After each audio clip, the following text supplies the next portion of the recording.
হাদিসের কিছু কিছু শব্দ আছে, দোয়া আছে, এগুলোকে আপনি অনুবাদ করে দিতে বলবেন কেন? আপনি যেগুলো সারাদিন বলেন, আপনি টিভি বলেন, টিভিকে তো আরাবিয়ানরা টিভি বলে না, তারা বলে আল কানাত। আপনি কম্পিউটার বলেন, তারা বলে আলাতুল হাসুব। আপনি হসপিটাল বলেন, ওরা বলে মুস্তাশফা।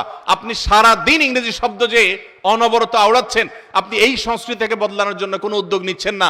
মুসলমানদের ধর্মীয় কারণে যেগুলো বলছে সেগুলোর উপর আপনাদের অ্যালার্জি হচ্ছে। এই মানুষগুলো আমাদের এই সমাজে এতটাই নিগৃহীত, এতটাই ঘৃণিত, এই মানুষগুলার সপক্ষ অবলম্বনকারী এদেশে শতকরা 1%ও নেই। এদেশে হিন্দু বলেন, খ্রিস্টান বলেন, মুসলমান বলেন, বৌদ্ধ বলেন, সবাই মিলে এদেশের সংস্কৃতিকে ডেভেলপ করেছে, উন্নত করেছে। এই তথাকথিত আলহামদুলিল্লাহ, সুবহানাল্লাহ, মাশাআল্লাহর প্রতি অ্যালার্জি আছে যাদের, এই সমাজের প্রতি তাদের কোনো অংশগ্রহণ নাই। তারা এ দেশকে পিছিয়ে নিয়েছে, এক চুল পরিমাণ এগিয়ে নেওয়ার ক্ষেত্রে তাদের কোনো ভূমিকা ছিল না।